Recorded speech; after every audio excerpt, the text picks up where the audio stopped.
One more cult classic, The Power of Habits. The right trading behavior starts as rules and evolve into habits. भाई बहुत सीधी सी बात है, एक होता है प्रॉफिट करना और एक होता है प्रॉफिटेबल रहना. इन दोनों में बहुत बड़ा अंतर है.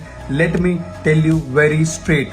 ओके सो देखो, बहुत बार आपको ऐसा होगा कि आप किसी दिन एक बड़ा जैकपॉट मार लोगे, बहुत बड़ा प्रॉफिट मार लोगे, या फिर देयर आर डेज जहां पे लाइक आपने रैंडमली बहुत अच्छे ट्रेड पकड़ लिए या फिर इंटेंशनली बहुत अच्छे ट्रेड पकड़ लिए और आपने एक अच्छा प्रॉफिट बना लिया.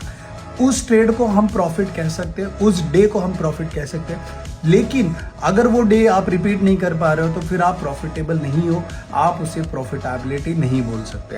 And that's the myth. बहुत सारे ट्रेडर को लगता है कि एक दो बार उन्होंने अगर प्रॉफिट बना लिया तो वो अपने आप को प्रॉफिटेबल मानने लग जाते हैं. क्योंकि मेरे भाई, profitability is a process, profitability is a data, profitability takes time.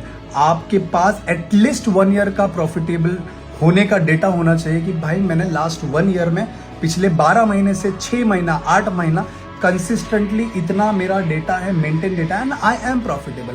I still sometime doubt whether I am profitable और not, because out of 12 months मेरे 50 या 60% मंथ्स मेरे लूजिंग में है. you cannot call yourself a profitable trader unless you cannot have consistency in your process. That's what I mean कि आप एक बार profit बता रहे हो और आप एक तरफ प्रॉफिटेबल कंसिस्टेंटली रह पा रहे हो. इस दोनों में जमीन आसमान का फर्क है.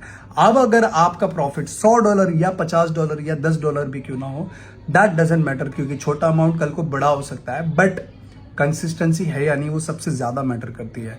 तो मेक श्योर आपका गोल बड़ा प्रॉफिट ना हो, आपका गोल कंसिस्टेंसी इन ट्रेडिंग हो. अगर आप कंसिस्टेंट हो पा रहे हो, अगर आप डेली बेसिस, मंथली बेसिस पे अच्छा परफॉर्म कर पा रहे हो, तो you are doing absolutely great in trading. You do not need any advice from other, you do not need to watch any Instagram accounts reels और any YouTube videos for that. Simply just know whether you're consistent or not in trading. If you're not consistent, you have to solve it, you have to learn and evolve.